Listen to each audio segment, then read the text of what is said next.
Dios los bendiga, hermanos que nos escuchan a través de este medio. Vamos a iniciar con este programa de Cantando con Entendimiento, que si es la primera vez que lo escucha, pues se trata de analizar las canciones que cantamos domingo tras domingo. Está basado este programa en 1 Corintios capítulo 14, versículo 15, que dice que pues oraré con el espíritu, mas oraré también con el entendimiento, cantaré con el espíritu, mas cantaré también con el entendimiento. Y en esta tarde vamos a analizar un poco la canción de Mi Dios, que Abdiel, creo que es de Miel San Marcos, esta canción. Un saludo, hermanos, Dios los bendiga. Así es, esta canción es original de Miel San Marcos. Inicia esta canción diciendo: su voz calma tormentas, destruye tinieblas, la voz de Jesús. Dos cosas, de las que habla, porque al final aclara de qué voz está hablando Abdiel. Dice que la voz de Jesús calma tormentas y destruye tinieblas. Al menos la primera, la de calma tormentas, pues a lo mejor se nos viene el pasaje cuando Jesús literalmente calma la tormenta. La parte de destruye tinieblas, no sé si sea algo poético o si se le venga a usted algo a la mente. Sí, yo creo que todo se nos viene a la mente este acontecimiento, cuando Jesús con sus palabras calmó la tormenta. En cuanto a que destruye tinieblas, pues sí me parece pues algo más, pues como tú lo dices, de forma poética, quizás no de forma literal. Sabemos que pues que Jesús dijo que él es la luz, y que pues la fuente de la luz es él, pero que con su voz, bueno, al menos así lo entiendo en este verso, porque está hablando de su voz calma tormentas y destruye tinieblas, o no sé si en la letra original hay una coma para separar estas dos frases, pero yo lo entiendo así, como que su voz calma tormentas y como que su voz destruye tinieblas. Lo que sí, pues es que pues las tinieblas representa todo lo que está en contra de Dios y de su palabra, y Jesús en muchas ocasiones, cuando estuvo aquí en la tierra, a su presencia temblaban los demonios, a su presencia reconocían que pues que él era el Hijo de Dios, y reconocían su autoridad, reconocían su posición y temían delante de él.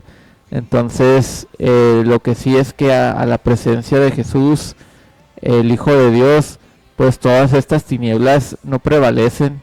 Él vino a deshacer las obras del maligno, a deshacer las obras de Satanás. Entonces en la obra de Jesús, en lo que él hizo en la cruz, vemos que pues todas estas tinieblas que atormentan al ser humano, que lo hacen esclavo del pecado, que lo hacen esclavo al temor a la muerte, con Jesús todo eso se deshace, todo eso ya no es más, ya no tiene más poder en la vida del ser humano. Entonces quizás es una forma de expresarlo así como decías, de una forma poética, una forma pues no tan literal.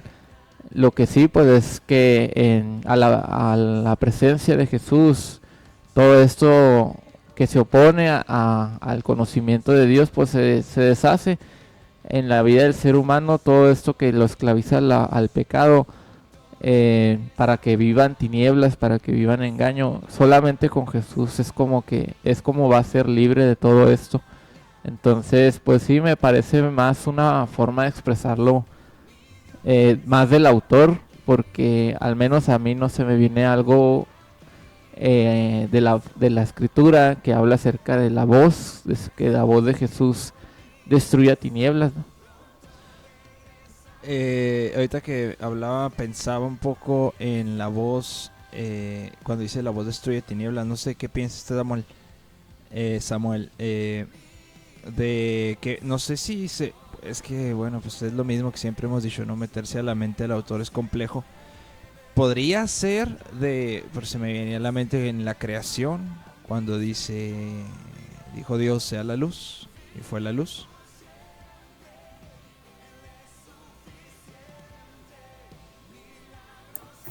¿Qué tal? Un saludo para todos.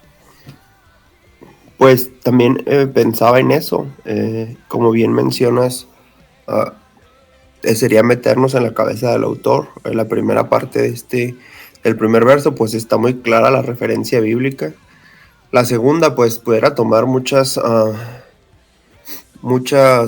interpretaciones, desde, como mencionó Abdiel, de saber si se está hablando de la voz o no, o de Jesús. El caso es que pudiera ser eso que tú mencionas, de cuando la primera orden que da Dios cuando empieza a organizar la creación, es que hubiera luz, y hubo luz, y con esto obviamente las tinieblas tuvieron que ceder, y sabemos con la creación, con el relato que está en Génesis 1, el poder que tiene la voz de Dios, que con su sola voz construyó todas las cosas, las ordenó, las hizo, las dejó como las conocemos hoy en día. Bueno, ahorita ya están muy algo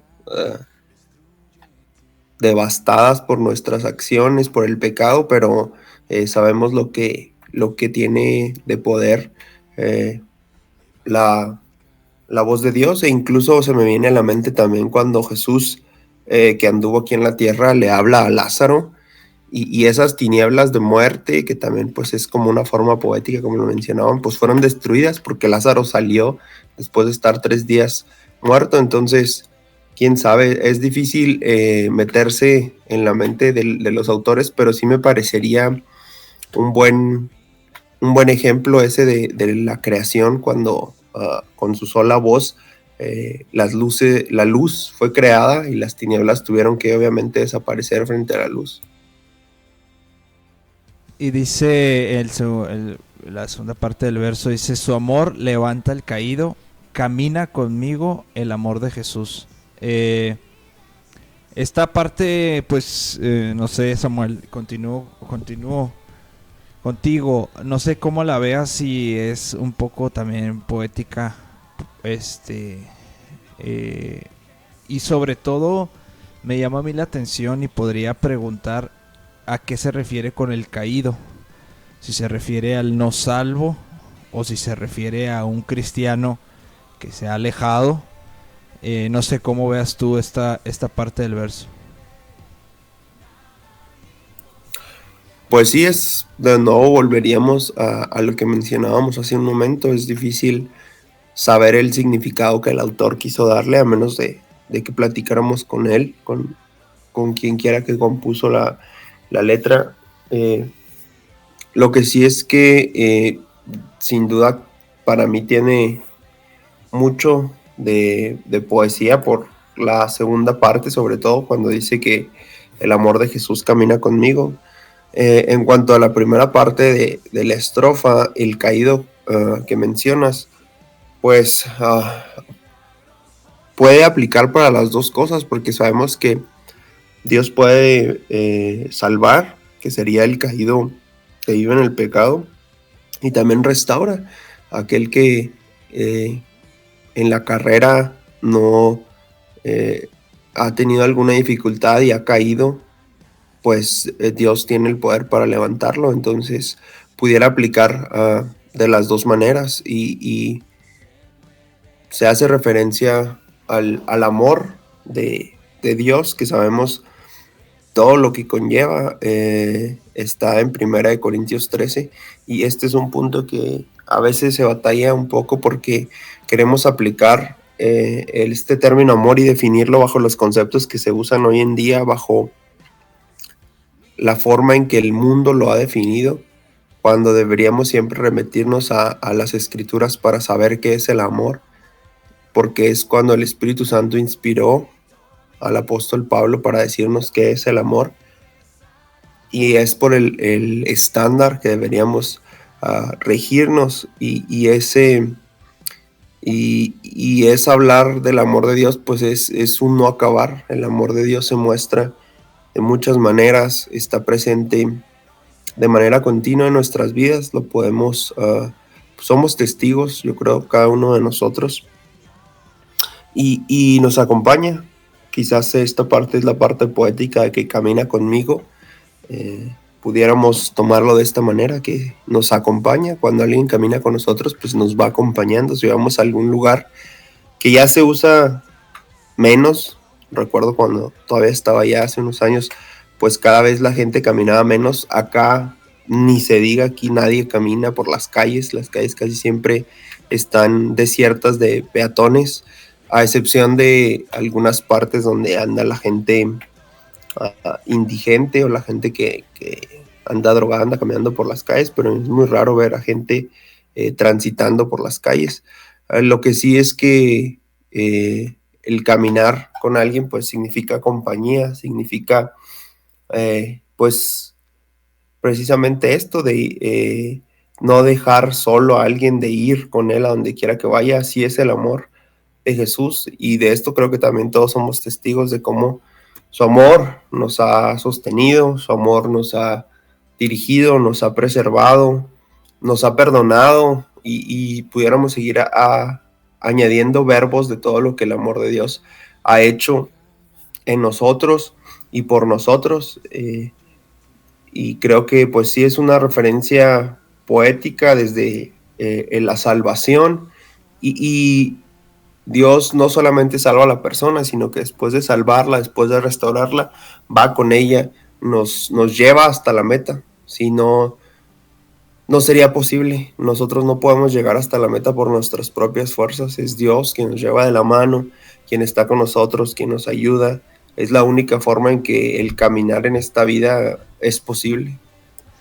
¿Crees que pudiera ser, porque ahorita que pensaba, cree Abdiel que pudiera ser cuando menciona Samuel de camina conmigo el amor de Jesús, se me venía a la mente Romanos, cuando dice que el amor de Dios ha sido derramado en nuestros corazones por su Espíritu?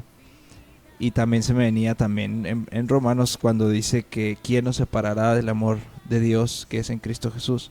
Entonces pues en realidad, aunque pues sí podríamos llamarlo poético, pero en realidad pues a donde vayamos pues ahí está el amor de Dios, porque ha sido puesto dentro de nosotros, ¿no?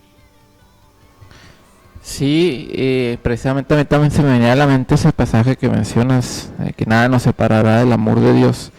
Y pues yo creo que de cierta forma también el amor de Dios siempre está presente todos los días de nuestra vida, con los que hemos creído en Él. Este amor, pues sabemos que no hay ninguna circunstancia externa que nos pueda separar de Él. Entonces sí pudiera tomarse de forma poética, pero yo creo que también de cierta forma su amor siempre está con nosotros, como decía Samuel, acompañándonos, tomándonos de la mano a donde nosotros vayamos. Está el amor de Dios con nosotros. pues ahora sí que nada nos puede separar. Sabemos que el pecado es lo único que puede separarnos del amor de Dios, pero eso es decisión nuestra. De ahí en fuera, ninguna circunstancia externa, ajena a nosotros mismos, nos puede separar de ese amor de Dios. Entonces, pues sí considero que el amor de Dios todos los días, desde que nos levantamos hasta que nos acostamos, pues está ahí presente con nosotros todos los días.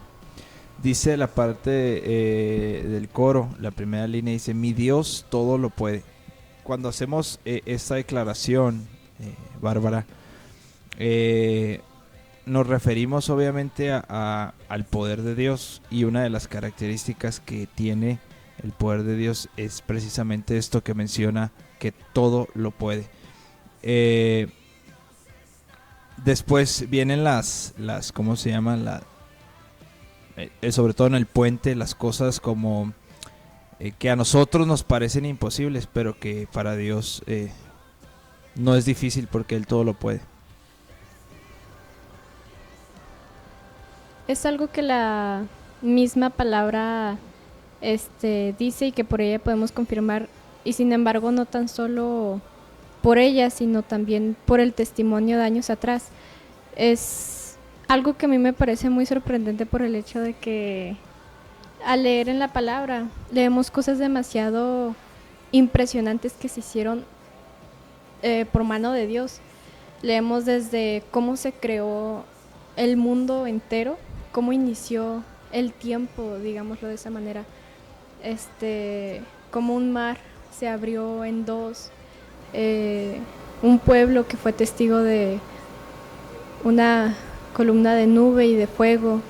E incluso leemos en la Biblia que un animal habló por voluntad de Dios. Me explico, cosas que nosotros quedan para nosotros como de ficción, y sin embargo esto es algo muy impresionante del Señor, que hemos de reconocer, y que las naciones finalmente han de reconocer que nuestro Dios, aquí el autor lo hace personal, mi Dios todo lo puede. Es algo muy maravilloso. Dice la siguiente parte, dice, su poder hoy se mueve, nada es imposible para mi Señor. Y continúo con usted, Adel, porque hace una declaración a base a este poder. Bárbara nos habló de algunas de las cosas.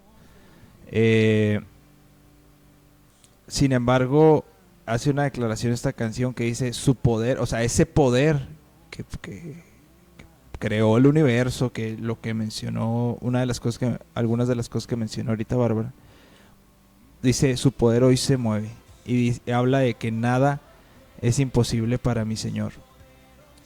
Pero luego, que creo que es donde entra el cantar con entendimiento, o no sé cómo vea usted, porque luego viene nuestra reacción, ¿no? Porque si ese mismo poder estamos diciendo que se mueve y nuestra reacción es indiferencia o es, no sé, cualquier otra cosa, pues necesitamos entender realmente lo que estamos cantando, ¿no? Sí, en esta parte del coro, pues como bien lo mencionas, está haciendo una declaración, y yo creo, yo lo llamaría más una declaración personal. Entonces, si cantamos que ese poder de Dios en el cual estamos creyendo, en el cual, como mencionaba Bárbara, creemos que todas las cosas fueron hechas por el poder de su palabra, si creemos en ese poder de Dios y cantamos pues que hoy su poder se está moviendo, ese poder está actuando en su pueblo, y nuestra reacción es una muy diferente, pues yo creo que quedamos mal parados delante de Dios. Esta parte de la canción pues es una declaración, se podría decir, de fe, creyendo en el poder de Dios, y como tal pues debería de haber esa reacción en nuestra vida, esa reacción de que estamos creyendo que el poder de Dios todo lo puede, que estamos creyendo que no hay nada imposible para nuestro Dios, estamos creyendo que sea cual sea la situación en nuestra vida, el poder de Dios es más que suficiente y puede ayudarnos a seguir adelante. Pero pues ahí depende de nuestra reacción, de nuestra actitud. Es por eso que pues hacemos este programa, para tratar de concientizar a la iglesia de que pues cantemos con todo el entendimiento, con el raciocinio que Dios nos ha dado, y que nuestra reacción al momento de alabar a Dios pues también sea la correcta, que corresponda con lo que estamos cantando, creyéndolo, no solamente dejándonos llevar por la emoción del momento, sino con fe, con la razón y con la reacción correcta. Entonces, pues sí, yo pienso que es una parte comprometedora para nosotros, para el que canta esta parte de la canción. Yo creo que pues ahí es donde necesitamos personalmente cada uno considerar si estamos creyendo realmente en ese poder de Dios que todo lo puede y que no hay nada imposible, porque de pronto pareciera que, bueno, lo decimos de palabra, pero pareciera que no creemos que hay cosa imposible para Dios. Dice en la parte de para empezar la segunda parte del coro, dice: mi Dios vive por siempre. Que otra vez, Bárbara, es algo que es, bueno, como mencionabas ahorita, el hacerlo personal, ¿no? Que estamos hablando de nuestro Dios, de mi Dios, pero hablando también de cosas que deben ser creídas por fe, porque ahorita mencionabas acerca de las cosas que Él ha hecho, que parecieran de ficción, pero pues es que es parte de creerlo. Y otra de las cosas inexplicables para nosotros, debido a que estamos sometidos a tiempo y espacio, es que nuestro Dios vive por siempre. O sea, la eternidad es algo que no alcanzamos a comprender ahorita, la alcanzaremos a comprender cuando estemos. Sin embargo, deben ser creídas por fe las dos cosas.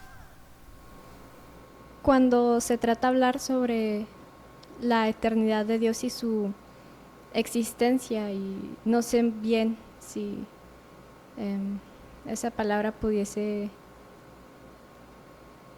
utilizarse en el sentido de como si se tratase de algún nacimiento, como un descubrimiento, porque si lo pensamos, y bueno, más que todo yo si lo sobrepienso, es como, es demasiado impresionante. Y es cierto, como nosotros estamos limitados, sometidos a tiempo, a espacio, y pensar que el ser que permitió que fuésemos creados es desde antes de que el tiempo existiera, este Dios cuyo espíritu es sin edad, es algo realmente impresionante. Y llama mucho mi atención esto que dice la alabanza: vive por siempre. En primera de Timoteo 1:17 lo señala como inmortal, y eso es realmente impresionante. Si leemos o investigamos acerca de otras aparentes divinidades que el hombre creó, tienen un inicio, y en el sentido de que hubo un nacimiento incluso, pero en nuestro Dios Él ya estaba antes de que lo que conocemos ahora como la tierra iniciara. Él ya estaba, y pensar que antes de eso no había tiempo, no se puede señalar cuánto tiempo había pasado, es realmente impresionante. Y dice la siguiente parte del coro: Él es suficiente, milagros hoy suceden, Él está aquí. Y en esta parte, Samuel, en la declaración que hace esta canción que cantamos, valga la redundancia, ¿cómo ves tú? Porque, por ejemplo, bueno, o será a lo mejor que hemos malinterpretado y hemos entendido la parte de los milagros como que no sé, que un cojo recupere el caminar, un ciego recupere la vista, o algo así impresionante. Pero en realidad hay también pues simplemente el hecho de poder alabar a Dios, pues es un milagro que Jesús hizo y ganó en la cruz para nuestro favor? ¿O cómo ves tú esta parte de los milagros? Me parece que tienes razón en el sentido de que a veces pensamos que los milagros, son únicamente las curaciones milagrosas, o el levantar a alguien de los muertos, o lo que hicieron en el Antiguo Testamento algunos profetas que multiplicaban las provisiones de las personas. Y creo que hay otros milagros. La salvación es un milagro porque deberíamos partir desde la premisa que un milagro es algo que no se puede explicar por leyes naturales. Y en este sentido pudiéramos incluso entender la lógica humana que utilizamos, pues la salvación no tiene lógica humana. De hecho, ya lo hemos mencionado en otras ocasiones cuando tratamos de razonar y equilibrar la justicia de Dios y su santidad con la misericordia y el amor que ha tenido por nosotros y que fue mostrado en la cruz. Al menos mi mente batalla mucho para entender. Entonces, para mí ahí entra un milagro. Como bien mencionabas, es algo, pues pudiéramos decirlo así, que no es natural que nos juntemos a alabar a Dios. ¿Por qué? Porque nuestra naturaleza, nuestra carne, es algo que no le agrada, es algo que va en contra de nuestra naturaleza caída y pecaminosa. Entonces, pues, pudiéramos considerarlo de esa manera. Y esto no quiere decir que no dejen de suceder milagros como los que se mencionan en las Escrituras, porque hemos sido testigos de sanidades, de provisión milagrosa por parte de Dios para nuestras vidas. Entonces, sin duda alguna, esto se cumple de estas maneras, los milagros. Y la primera línea de esta parte que me tocó comentar me parece muy importante cuando dice que Él es suficiente. Aquí es algo que a veces en la actualidad se batalla para entender, porque pareciera que para que el ser humano, la vida del ser humano tenga sentido, se requieren de bienes materiales, se requiere de salud, se requiere de bienestar. Pero las Escrituras nos dan otra perspectiva, sobre todo para la gente que ha decidido seguir a Jesús. Él es suficiente, Él es todo, no hay nada más. Él es todo para el ser humano. Y esto es fácil de entender cuando tenemos salud, cuando hay bienestar, cuando tenemos bienes materiales. Y el problema que se tiene hoy en día es que cuando se pierden eso, la gente deja de creer en Dios. Entonces ya no es suficiente Dios. Pero si nosotros decimos que Él es suficiente, debemos de entender que si el día de mañana perdemos nuestra salud, que si el día de mañana perdemos nuestros bienes materiales, perdemos a las personas que amamos, Él sigue siendo suficiente. ¿Qué es esto de suficiente? Que no se necesita nada más. El ser humano está completo en Dios, no se necesita nada más. Él es bueno, es muy bueno y nos da muchas más cosas, pero Él es suficiente.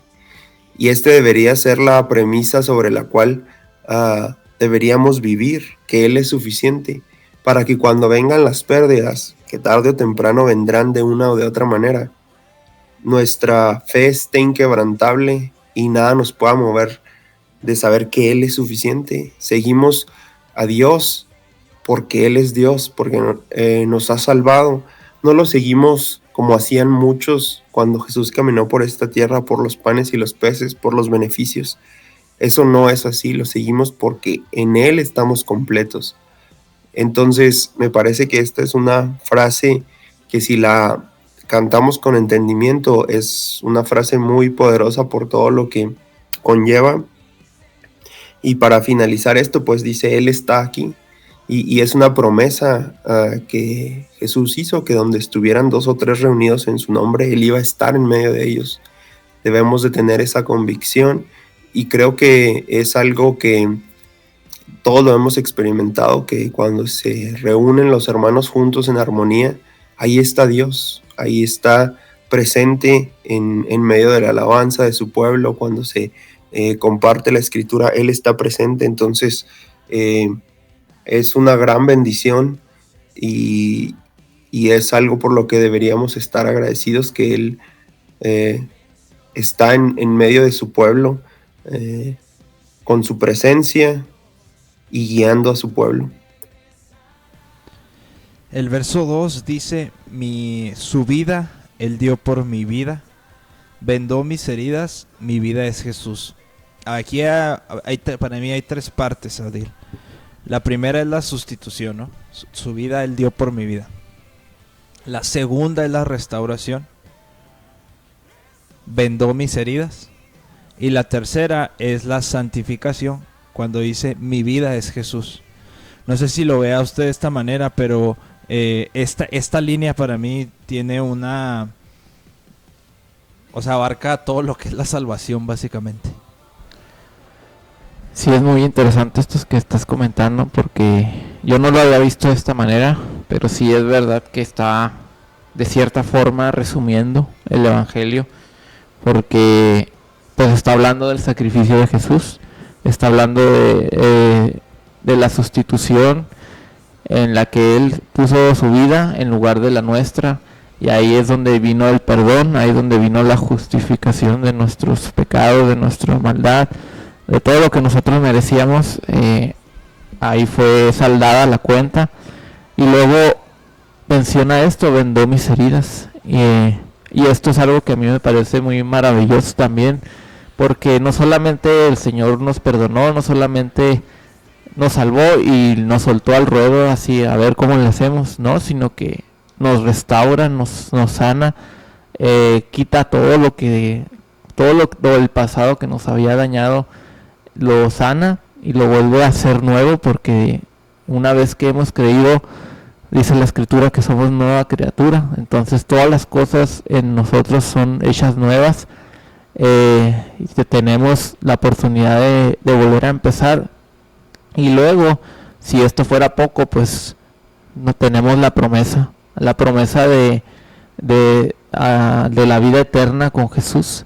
Tenemos la promesa de estar con Él por toda la eternidad. Ahora sí que en Jesús está nuestra vida, en Él está resguardada nuestra esperanza por la eternidad. Entonces, pues aquí tenemos todo el plan de salvación en pocas palabras, desde el sacrificio de Jesús hasta la esperanza en el futuro de estar toda la eternidad con Él. Y pues si lo meditamos y lo cantamos detenidamente, yo creo que pudiéramos pues maravillarnos y sorprendernos de toda la obra que Dios ha hecho personalmente en la vida de cada uno de nosotros, porque la salvación en cada uno de nosotros ha sido especial. Dios nos ha salvado y nos ha restaurado de muchas cosas, y yo creo que cada uno, si se detuviera a cantar con detenimiento, a analizar con detenimiento todo esto, pues se maravillaría recordando todo lo que Dios ha hecho en nuestra vida, y habría aún más agradecimiento y aún más ganas de adorar y de alabar a Dios. Yo no sé si lo haya hecho con la intención el autor, pero ahorita que analizaba y pensaba en esta frase que Adil está comentando, Samuel, me llama mucho la atención que la parte, bueno, si la dividimos así como lo mencionamos, su vida Él dio por mi vida, la sustitución es algo que Él hizo, y luego la restauración, dice, vendó mis heridas, es algo que Él hace, y luego mi vida es Jesús, eso ya es algo que nosotros debemos hacer, porque habla de nuestra responsabilidad también, que es la parte que yo lo veo así, no sé, como la santificación, y me llama la atención esto que, bueno, lo que Él ya lo hizo, lo que su parte, por así decirlo, ahora nos toca a nosotros. ¿Cómo ves tú esta parte?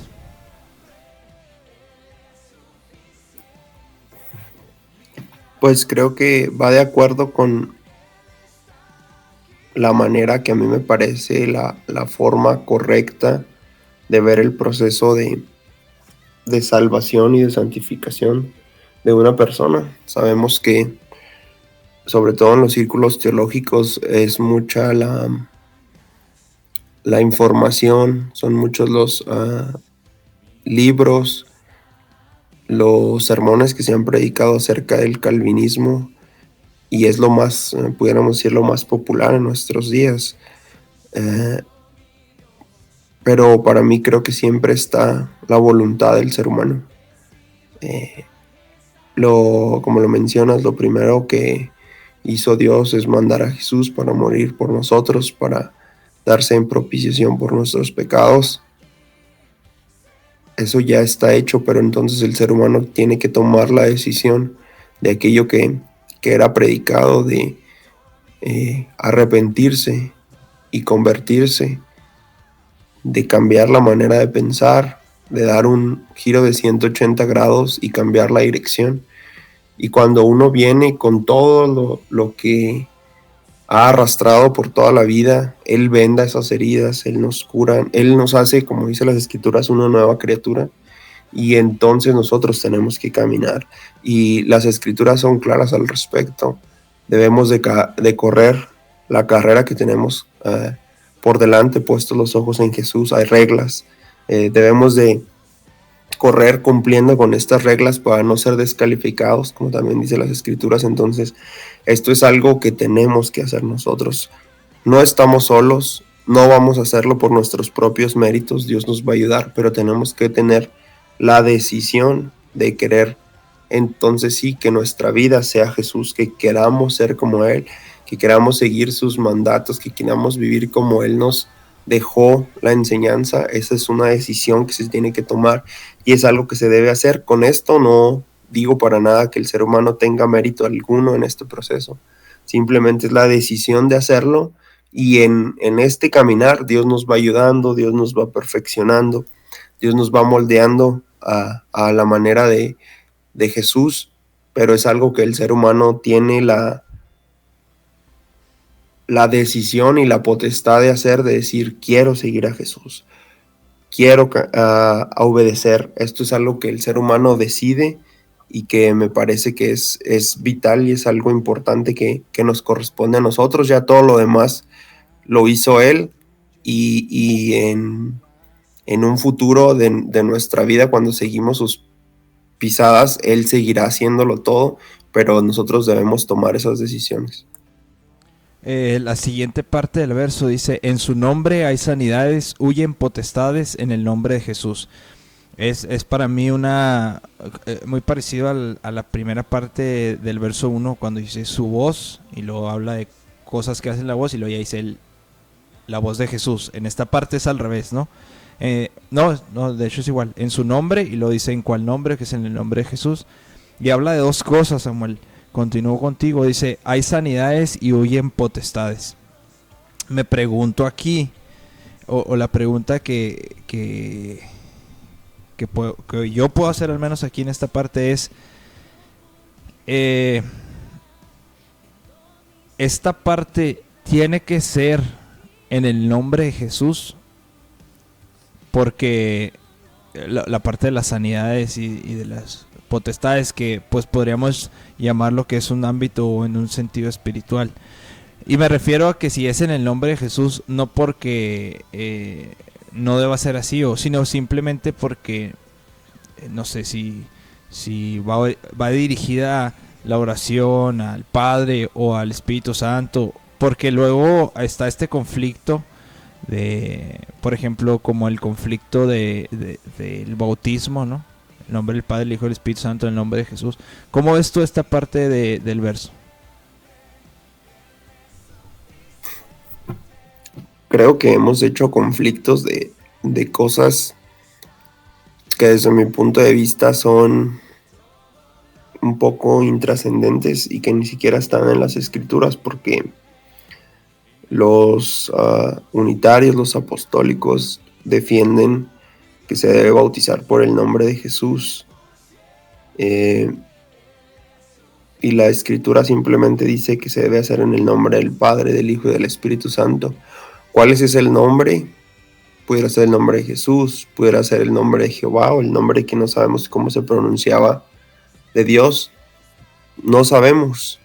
Me parece que la idea que se usa en ese pasaje de las Escrituras, y que a consecuencia de esa idea, me parece que el autor lo quiso plasmar aquí. No sé si supiera él lo que representaba o no, pero la realidad es que cuando en los tiempos de Jesús, en el contexto que él lo hizo, cuando se decía que se debía hacer algo en el nombre de cierta persona, era representando a esa autoridad y a ese reino. Entonces Jesús es Dios. Si es en el nombre de Jesús, pues es en el nombre de Dios, es en el nombre de su reino, es en el nombre del Todopoderoso que está sobre todas las cosas. Entonces, me parece que es una polémica que nació de, pues nos tendremos que abocar un poco a la historia de donde salieron el movimiento de los unitarios, de solo el nombre de Jesús. Y fue de un sueño de un muchacho en un campamento que empezó a salir corriendo, empezó a decir que todo tenía que ser solamente por el nombre de Jesús. Entonces, me parece que se hizo una división esto salió de las asambleas de Dios y se hizo una división. Entonces se separaron con esta nueva denominación de algo que me parece que no lo ameritaba, porque el nombre es para referirse a quién representa. Entonces, si estamos hablando de Jesús, que es Dios, estamos hablando de Dios, del creador del universo, y sabemos que en su nombre, que representa su poder y todo lo que Dios representa, pues hay sanidades, claro, huyen potestades, claro, ante el creador del universo, ante quien tiene todo en sus manos, que es todopoderoso, que es omnisciente, que es omnipresente. Pues bajo esa autoridad, bajo ese poder, pues hay sanidades y huyen potestades, claro que sí, y es el nombre de Jesús, sí, porque Jesús es Dios. Entonces, a veces se han vuelto estos temas polémicos, y para mí al menos no los comprendo, porque es lo mismo. Si yo digo el nombre de Jesús, el nombre de Dios, pues es lo mismo, es el mismo ser. Quizás nos complicamos un poco porque es un tema complicado el de la Trinidad, pero sí sabemos que sigue siendo Dios. Y los unitarios dicen muchas veces, es que ustedes, los trinitarios, creen en 3 dioses. No, mi credo es un solo Dios y 3 personas, pero es un solo Dios, es un solo ser. Entonces, en el nombre de Dios, en el nombre del Padre, en el nombre de Jesús, en el nombre del Espíritu Santo, es lo mismo, es exactamente lo mismo. Están representando a la figura de ese Dios que creó todo el universo, y en ese nombre, en esa autoridad, pues hay sanidades, huyen potestades. Nada puede estar delante del Todopoderoso, ni la enfermedad, ni ninguna potestad, ningún imperio o dominio, como dicen las Escrituras. Todo está sujeto a Dios. Ahora, esto no significa, Samuel, que esto sea una especie de abracadabra, ¿no? Y me recuerdo, por ejemplo, de aquellos hombres que quisieron echar afuera a un demonio, y los demonios le respondieron, conocemos quién es Jesús y sabemos quién es Pablo, y le pusieron una tunda. Entonces no se trata tampoco de una abracadabra o de una o de una forma como decía aquel hombre, denme ese poder por cuánto dinero, ¿no?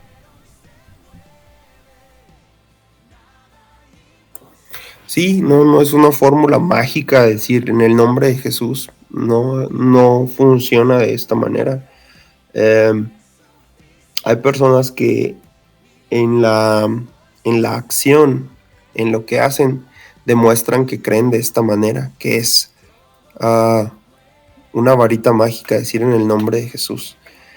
Cuando Dios hace algo, cuando obra, es porque tiene un plan y un propósito, y así lo vemos en las Escrituras. Entonces, de repente cuando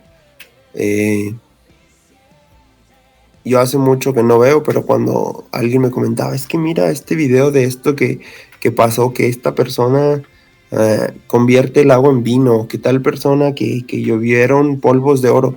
Yo me pregunto, bueno, ¿y cuál es el propósito de eso? ¿Para qué Dios va a romper las leyes naturales?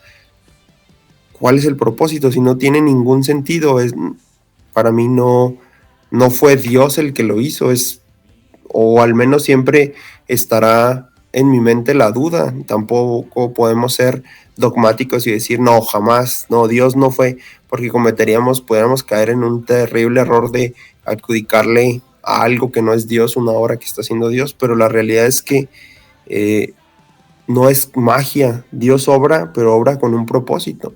Estamos hablando de nuevo del ser todopoderoso y que es omnisciente. Entonces Él sabe todas las cosas y todas las cosas las hace con un propósito. No hay nada que esté hecho nada más para deslumbrar, para que vean que ahí está el poder de Dios. Eso no funciona de esa manera. Siempre hay un propósito. Lo podemos ver en las Escrituras, los milagros, cuando las leyes naturales fueron rotas, cuando se parte el Mar Rojo, cuando se abre el río Jordán, en varias ocasiones había un propósito, había un plan. Cuando es resucitado Lázaro, las sanidades que hacía Jesús, bueno, pues eso él es lo que vino a hacer, era parte de su ministerio. Lo podemos ver en Lucas en el capítulo 4, cuando recita el libro de Isaías. Entonces siempre tiene que ser con un plan, no es magia, no es una fórmula de que, no, es que yo voy a decir en el nombre de Jesús y lo que diga después se va a cumplir. Si digo que se sane a alguien, se va a sanar, que resucite a alguien, va a resucitar, que se me llene el tanque de la gasolina de mi vehículo, se me va a hacer de esta manera. No es así, siempre hay un plan, y cuando Dios en sus planes se manifiesta, pues sí, la enfermedad sale corriendo, los demonios huyen, pero es siempre con un plan y bajo el propósito que Dios tiene y que ha establecido. Bueno, pasamos a la parte del puente. Dice la parte del puente, mueve montañas, rompe cadenas. Esta parte, yo no sé, bueno, no sé usted, Abdel. Yo no he visto ninguna vez que se haya movido una montaña, ¿verdad? Que tiene, o no sé si lo sacaría en parte el autor por aquel versículo donde Jesús habla acerca de que si tuviéramos fe como un grano de mostaza, le podemos decir a una montaña, ve y échate al mar, y eso sucedería. Sin embargo, como menciona Samuel, pues ¿cuál sería el propósito de eso? ¿No? Mueve montañas. No sé si sea una alusión o una referencia a que Él puede hacer lo imposible. Y la parte de rompecadenas, pues creo que eso es algo meramente espiritual, representado de una manera física, ¿no? Sí, pues yo también tengo el mismo pues duda acerca de esta parte, porque pues no solamente en esta canción, en varias canciones lo hemos visto que se utiliza ese pasaje que mencionabas de esta forma, que mi Dios mueve montañas. Y no digo que no lo haga, que no lo pueda hacer, pero como decía Samuel, pues no hay propósito alguno para que Dios en este momento mueva una montaña. No hay un fin, no hay, pues no, Dios hace las cosas con un plan. Si bien Jesús lo dijo en ese momento, pues para mostrar nuestra incredulidad, para mostrar cuán pequeña es nuestra fe, cuán insignificante,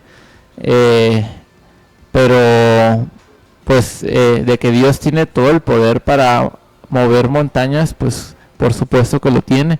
Ahora, yo creo que aquí es donde pues debe entrar también nuestro razonamiento de que si bien para Dios nada es imposible, el rompecadenas sí, eso lo hemos hasta sido testigos de eso, pero pues nadie ha sido testigo de que Dios mueva una montaña como tal, sino que yo creo que aquí es donde nuestro razonamiento nos debe decir, bueno, Dios es todopoderoso que controla toda la creación y Él puede mover una montaña si Él quiere, mas no es necesario, pienso yo, no hay un fin para que lo haga, pero yo creo el autor, tendremos que preguntarle, el autor lo dice como una expresión de que Dios tiene todo el poder, para Él no hay nada imposible, por como lo dice en el coro también, que pueda hacer esto.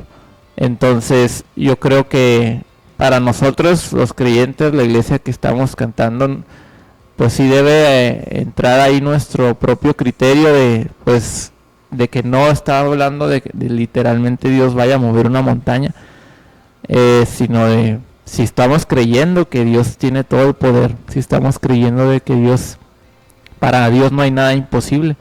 Yo he visto en muchas ocasiones que se utiliza esta frase en canciones acerca de mover montañas, más no sé yo si pues sea el uso correcto de este versículo.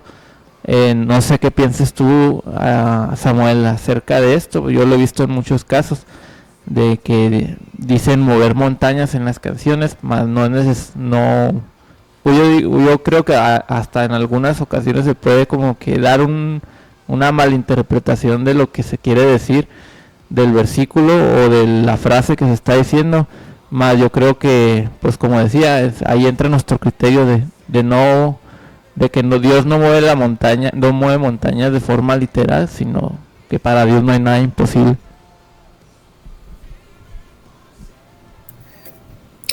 Pues sí, creo que concuerdo de que creo que es más bien acerca de la imposibilidad, de cosas que parecen imposibles, porque Jesús les dijo en el ejemplo de la fe, comparándola, tener la fe con una semilla de mostaza, de que se pudieran trasladar montañas al corazón del mar, y esto nunca ha pasado, y sabemos que hay gente que en toda la historia, desde que Jesús mencionó eso, pues ha tenido fe, y hay gente que ha tenido mucha fe, más grande que un grano de mostaza, y esto nunca ha pasado porque volvemos a lo mismo, porque Dios tiene un propósito. Y creo que al hablar de montañas, pues quizás hoy no tanto, porque en este mundo tan ajetreado que vivimos ya ni siquiera nos ponemos a ver las montañas que son imponentes. Aquí donde vivimos tenemos una vista, gracias a Dios, espectacular. En el patio tenemos un pequeño balcón y se ven las montañas de aquí, de las montañas rocallosas que están aquí donde vivimos, y es algo impresionante, se ven imponentes las montañas. Entonces, pensar que una montaña se puede mover, pues decimos, es imposible, como esa cantidad de piedra. En los tiempos de Jesús debió ser todavía más impresionante, porque donde estaba ubicado Jesús, cuando menciona estas palabras, pues había terrenos montañosos que eran conocidos, y que, pues, ¿cómo se va a mover una montaña? Es imposible. Bueno, pues sobre estas imposibilidades podemos decir que está Dios, y pudiéramos trasladarlo a cosas que en nuestra vida se hacían imposibles, ¿no? Es que esa persona acepte a Cristo es imposible. Bueno, esa es una montaña, y cuántas veces hemos sido testigos de que esto sucede. Bueno, ahí está una montaña que se movió, o tengo un problema, una enfermedad, tiene tal persona y es incurable, y le dijeron que le quedan tantos meses de vida. Es una montaña, porque es algo imposible. Si se lo plantean a alguien en el mundo que no sepa nada de Dios, pues simplemente lo va a ver como una montaña que no se puede mover, no la puedes mover. No, es una montaña, no se puede mover. Y hemos sido testigos de cómo Dios ha sanado esto. Entonces es una montaña que ha sido movida por Dios. Más bien creo que se refiere a esto, a la imposibilidad de algo, porque, repito, ¿cómo mover una montaña? Pues no se puede. Entonces me parece que se refiere a la acción de realizar algo que se considera imposible. Y luego dice es parte del puente también, dice, mi Dios está aquí, se mueve hoy aquí. Que en esta parte, Bárbara, es algo que me llama la atención. Y a mí se me venía una imagen de los católicos, porque pues ellos tienen sus dioses ahí, pero no se mueven.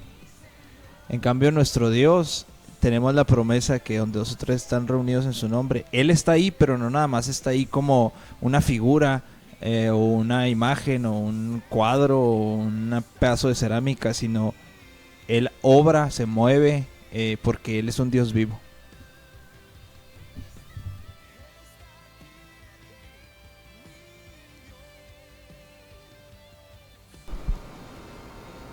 Es algo impresionante si pensamos sobre todo en la presencia de Dios, la manera en la que obra y la manera en la que está en todo creyente.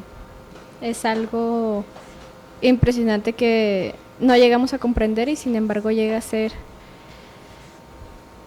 esta cualidad única de este único Dios vivo, porque es algo muy cierto, o sea, es porque es vivo, es porque es real.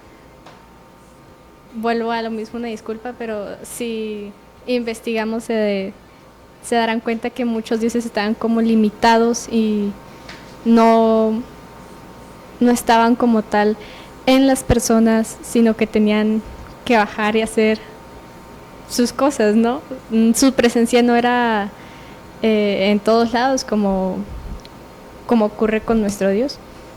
Sin embargo, me causa un poco de curiosidad y no entiendo muy bien la parte que dice se mueve hoy aquí, por el hecho de que, no sé, básicamente no lo entiendo bien, no sé bien a qué se refiere.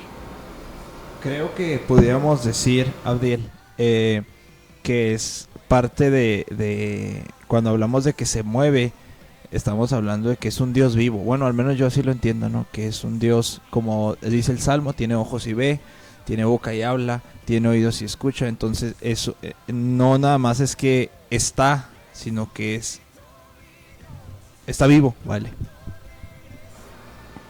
Sí, pues pensaba, si lo vemos como por ejemplo en la forma natural, cuando un ser vivo se mueve, pues quiere decir que está vivo. Cuando se deja de mover, cuando ya no hay actividades, cuando entonces ya no hay vida. Entonces el ejemplo que ponías con la Iglesia Católica, donde están llenos de imágenes de dioses que no se mueven, que no hablan, que tienen oídos y no oyen, pues yo creo que ahí es donde está más claro, porque si bien un dios no se puede mover, pues es la señal, un ídolo no se puede mover, es la señal de que no está vivo, de que no hace nada. Entonces si nuestro Dios ha prometido estar en nosotros, nuestro Dios ha prometido darnos su Espíritu Santo a morar en cada uno de los creyentes. Yo creo que ahí es donde nosotros tenemos la señal de que nuestro Dios está vivo y de que nuestro Dios está actuando. No es un Dios inactivo, lejano, en el cual, como mencionaba Bárbara, en el cual estaban limitados a ciertas rituales, o que simplemente había dioses para ciertas situaciones, para la lluvia, para el sol, para la luna, y pues nuestro Dios no es así. Nuestro Dios es todopoderoso, Él controla todas las cosas y está en todos lados al mismo tiempo, sabe todas las cosas. Por lo tanto sabemos que nuestro Dios está en la iglesia, nuestro Dios está vivo, nuestro Dios no es un Dios inactivo. Todos los días somos testigos, si vemos la naturaleza, si vemos la creación misma, sabemos que es Dios el que está actuando todo el tiempo, sustentando pues la creación misma, porque si nuestro Dios, pues todo el universo se cae, todo el universo se viene abajo.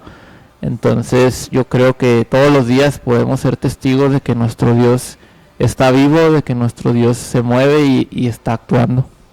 Y que creo, si entendemos esto, pues deberíamos de nosotros, si realmente lo cantamos con entendimiento, pues cambiar la actitud y sobre todo tener temor, porque estamos delante de un Dios vivo.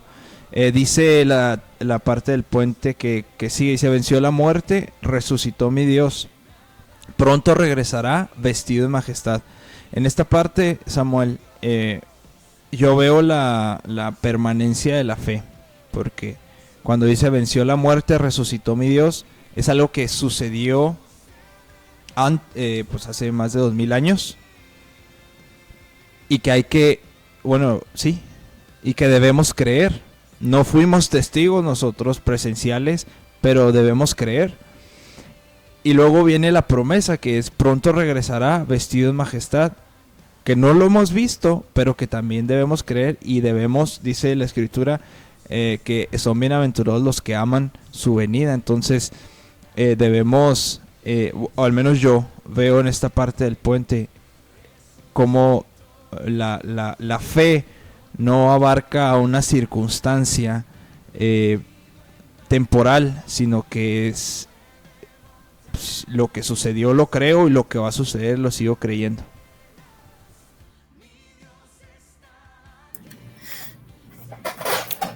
Sí, como bien mencionas, pues es así, es en lo que creemos. Las primeras dos líneas es lo que nos dio esperanza. Tenemos esperanza de la vida eterna, tenemos la esperanza de que cuando cerremos nuestros ojos en este mundo y partamos de aquí, que no se va a acabar ahí todo, sino que vamos a estar con Dios. Y sea que pase eso primero o no, pues tenemos la esperanza de que Él va a regresar con toda su majestad, con todo su esplendor, en toda su gloria, a hacer justicia en la tierra, a implantar su reino aquí en la tierra. Entonces es la esperanza que es parte de, que es una parte fundamental de lo que es la fe. Sabemos que la fe es la certeza de lo que se espera y la convicción de lo que no se ve, la certeza de lo que se espera, que al final pues esto es lo que significa la palabra esperanza, esperar algo. Entonces su muerte y resurrección nos brinda la esperanza, lo que esperamos, que es estar un día con Él y no morir, sino tener vida eterna. Y tenemos la esperanza, esperamos un día verle aquí, ya sea que vengamos con Él, acompañándole en gloria, con unos cuerpos glorificados, o ya sea que todavía nos toque estar aquí cuando Él llegue y acabe con todas las injusticias y acabe con todo lo que sucede en este mundo que está mal y venza al pecado y a Satanás. Entonces, esto es la fe, lo que esperamos, aunque no lo vemos, porque pues ni vimos cuando Él venció a la muerte resucitando, ni aún hemos visto, como bien mencionas, estos tiempos, ni en el pasado, ni en el futuro tampoco, porque no conocemos el futuro. Y aunque no hemos visto ni podemos ver lo que va a pasar en el futuro, que es que Él va a regresar en majestad, pues lo creemos. Entonces sí es esta, como bien describiste, esta parte de la fe que abarca el pasado, el futuro, pues es precisamente en lo que esperamos, es la esperanza que Él nos brindó de no morir, quizás físicamente sí, ¿verdad? Pero sabemos que nuestra alma seguirá viva y seremos revestidos de un cuerpo glorificado y la esperanza de un día regresar y que esta tierra sea pues lo que creo que hemos esperado por mucho tiempo, que sea la presencia de Dios aquí, ya no haya injusticias, que podamos estar en paz, que no haya más llanto, que no haya más dolor, que el niño pueda jugar con una serpiente, con un león, que puedan convivir los animales sin estarse matando unos a otros. Esto es lo que es el Edén de nuevo, es volver a como Dios planeó todo en un principio y que nuestra desobediencia y el pecado echó todo a perder. Vamos a la última parte, a la última sección. Y voy a ir a hacer las preguntas a cada quien, así todas, sí. Voy a ir pasando. Abdiel, ¿es bíblica para usted y por ende es cantable? Sí, me parece que se extrajeron muchos pasajes y que pues todo lo que dice esta canción ya es de acuerdo a lo que dice en la escritura, por lo tanto es completamente cantable en la congregación. ¿Le haré algún cambio? Yo por mi parte no le veo algo raro o algo que merite un cambio. ¿Cristocéntrica o antropocéntrica? Pues yo lo veo como una parte, si habla de nosotros, quizás muy poco, pues yo le daría un 70% cristocéntrica y el otro 30% antropocéntrica. ¿Resumen en una frase? Pues yo lo resumiría como no es para mi Dios no hay nada imposible. Calificación. Yo le doy un 4.5 de 5. 4.5. 4.5. Bárbara, ¿bíblica y cantable? Sí, sí me parece bastante bíblica. ¿Algún cambio? No, creo que no, realmente. ¿Para ti es cristocéntrica o antropocéntrica? Es cierto que sí habla de nosotros, pienso más principalmente por lo que hizo que nos incluye a nosotros. Yo pienso que es un 95% cristocéntrica. Okay. ¿Resumen en una frase? Me acordé de una alabanza, disculpa si me detengo un poquito, pero que dice, no sé qué parte de la canción es, un verso, un coro, no lo sé, que dice mi Dios y luego nuestro Dios, primero haciéndolo personal y luego ya colectivo, de manera que entendemos que fue una salvación que está por todos lados, por todo el mundo, de estas personas que fueron salvas y que ahora llamamos hermanos. Y me recordó mucho como esto, sí es nuestro Dios, como lo dijo el autor de esta alabanza precisamente, lo hace personal, y nuestro Dios, porque como es cantable, es para cada quien. Uh-huh. Ajá. Calificación. Es un 5 de 5. Samuel, ¿bíblica y cantable? Sí, me parece que ambas cosas es sí. ¿Cambio? ¿Algún cambio? No, yo de mi parte no le veo nada que amerite cambio. ¿Cristocéntrica, antropocéntrica? Yo diría que 80% cristocéntrica y 20% antropocéntrica. ¿Resumen en una frase? El poder de Dios. Calificación. Coincido con Abdiel, 4.5.